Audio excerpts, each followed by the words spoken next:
Welcome back to Policy and Rights here on Depictions Media Radio. I am your host, Michael Clogs. If you were living in or near Langley BC, Langley Township, or Langley City, the alert also included parts of Surrey, which case this station is actually in Surrey, BC. We received alerts on our phone about police action that was happening and an incident that was affecting public safety.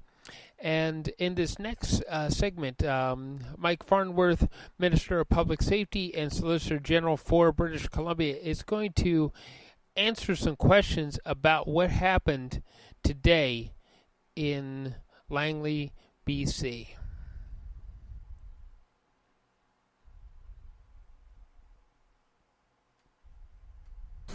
We are ready? Thanks. Good afternoon. I'm Mike Farnworth, British Columbia's Minister of Public Safety and Solicitor General. I want to thank you for joining me here today, and I'd like to acknowledge that we are on the traditional territory of the Lekwungen-speaking peoples, the Esquimalt and Songhees First Nations. This last month has been unsettling for British Columbians. We've witnessed gun violence in public spaces in broad daylight in different parts of the province. This morning, a gunman killed 2 people and injured 2 more in multiple shootings in the city of Langley and the township of Langley. This senseless act of violence is extremely disturbing and completely unacceptable.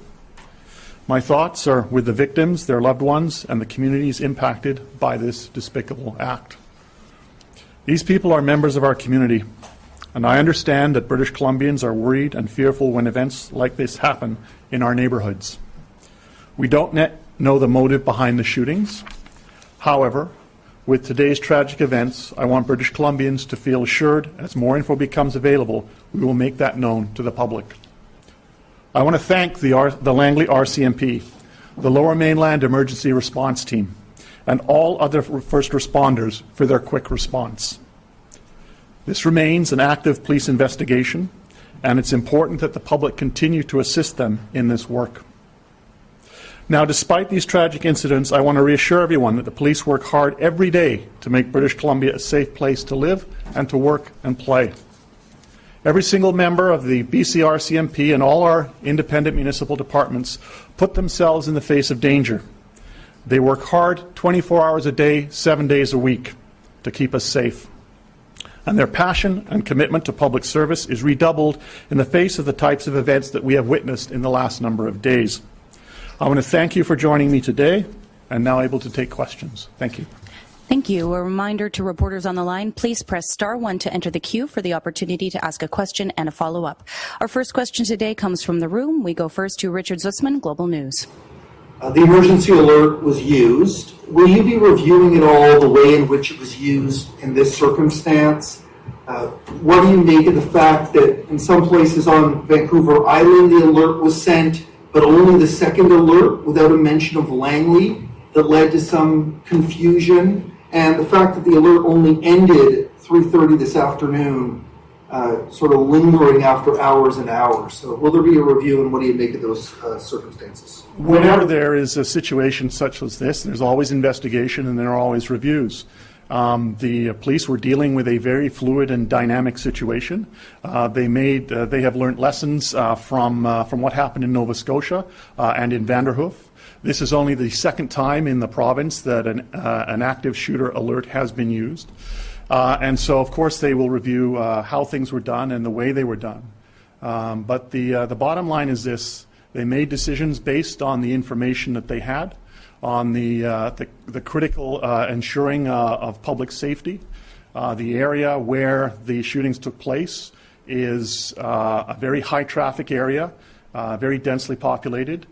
Commuters use it going all the way from Chilliwack, Abbotsford, coming through the valley, and likewise coming from Richmond, Vancouver, going out that way. So there would be a wide-ranging alert in place.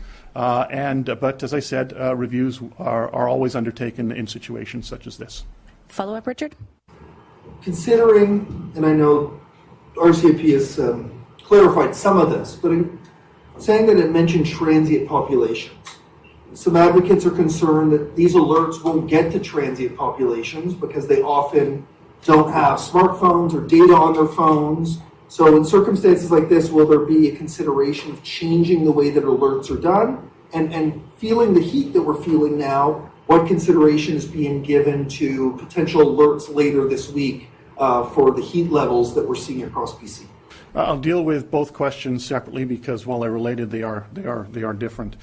In terms of the alert, the police have protocols in place in terms of when they issue an active shooter alert. As I said, after every situation, there's always a review done to look at how you can do things better, what lessons can be learned. At the same time, these alerts are one tool. The police have many different tools, and so depending on the nature of the event and the situation, they may use not only an alert, but they could be going door to door. They could use other methods to notify people, and they're aware, when they become aware, for example, on transient populations, that there are other ways to also ensure that they are alerting people. When it comes to the heat, the considerations about using the alert for heat situations, as you know, we have put in place recommendations from the coroner's report in terms of when heat warnings and then heat emergencies are communicated. The parameters around that have been put in place by experts, and they're based on both the daytime temperature and the nighttime temperature, and they vary down around different regions of the province. So, for example, in the case of Vancouver Island and the lower mainland, they're based on a temperature of 29 degrees for a high and 16 degrees for a nighttime high. In terms of the warning, it's over 2 days, and over the emergency, it becomes 3 days. In the interior, it is a higher temperature threshold. It is 35 degrees for an extended daytime high, and the nighttime low, I believe, is 19 degrees. So those things are in place, and those decisions are what guide the experts in terms of when it is time to issue an alert. For the next question, we'll go to the phones. We hear from Matthew Claxton, Langley Advanced Times. Matthew, please go ahead. Hello. I wanted to ask, our local sources say that at least 2 of the victims were homeless. One of the incidents took place directly outside or on the grounds of a supportive housing institution. The homeless are uniquely vulnerable to this kind of violence because they're so exposed. What can and is the government doing to help prevent these kinds of attacks on the homeless? Well, first off, this is an ongoing police investigation, and the police will be continuing this, no doubt, looking at every aspect of the tragic events that unfolded last night and early this morning, and then we'll be coming out with exactly what happened. At the same time, whenever there's a situation such as this, there's always there's the police investigation, but there's always reviews done in terms of ensuring what lessons can be learned. The use of alerts is one way of ensuring that the population, that people know what is going on. At the same time, there are other methods in ways of communicating and contacting people. In this case, determined that it may well be targeted at the homeless population. So there's a variety of ways in which the police will respond. But as I said, we always look to learn what lessons we can from tragic situations such as this. Matthew, do you have a follow-up? The police have not yet released what type of weapon the shooter was using. What's the rationale for not releasing that when the situation is over? I mean, the gunman is dead, and certainly we should know if it's a long gun or a pistol or whether it was a legal or illegally acquired weapon. This is an investigation that is still underway. While the shooter is deceased, the police will be doing a full-scale investigation to determine, was there a single weapon? Were there multiple weapons? What exactly did the shooter have access to, and did they have in their possession? So I expect in due course that information will come out. But right now, the focus of the police is on the investigation and getting as much information as they can to understand exactly what took place. Our next question comes from the phones as well. Lisa Eustace, City News 1130. Please go ahead. Hi there, Minister. The first alert came out 30 minutes after what police have said was the last shooting at 5:45, and then 6 hours and 50 minutes after the first shooting. So why was there such a delay? This is a dynamic and ongoing situation where the police are dealing, they don't know whether they're dealing with a single individual or is there another individual as well. It's an active investigation. They make decisions based on what is happening on the ground and the best information that they have. After the investigation is completed, obviously there is reviews to understand how and why the alerts were issued the way that they were done. But the one thing that is pretty clear, the police are obviously going to err on the side of caution in terms of ensuring public safety. Lisa, do you have a follow-up? Yes, and with the information that was included, especially on that first alert, well, the second as well, but the first alert, there was many people who said they didn't know what to do. There wasn't enough information there to say, like, should I stay in? I guess there was some confusion about what they should do. And so do you think that there was correct and specific enough information to actually let people know how they should react to the information they were receiving? The alerts went out. The police made a decision on what goes into the alert. They assessed what's happening on the situation. I think most people would rightly understand that if they see an alert and the alerts and it's saying stay away from a particular area, they will stay away from the particular area.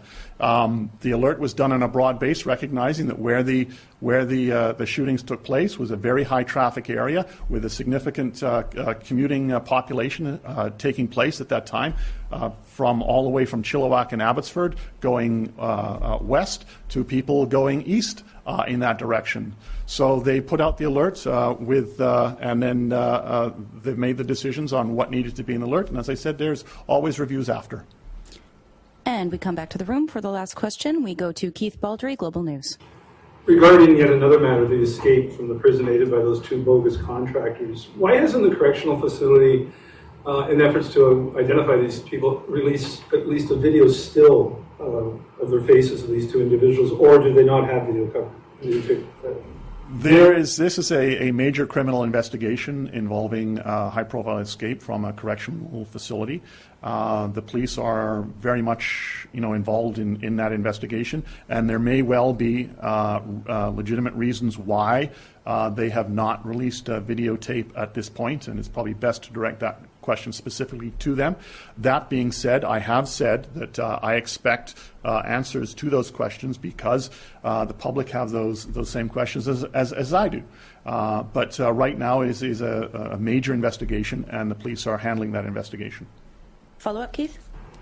Further to that, you said on the weekend you were looking for answers and there was an investigation. Have you got any sense when some of those answers might be forthcoming? Not at this point, other than I can tell you this is a major investigation involving the police on a high-profile alleged killer, and the police are putting all kinds of resources into, locating the whereabouts of this individual, but also finding out exactly how it happened.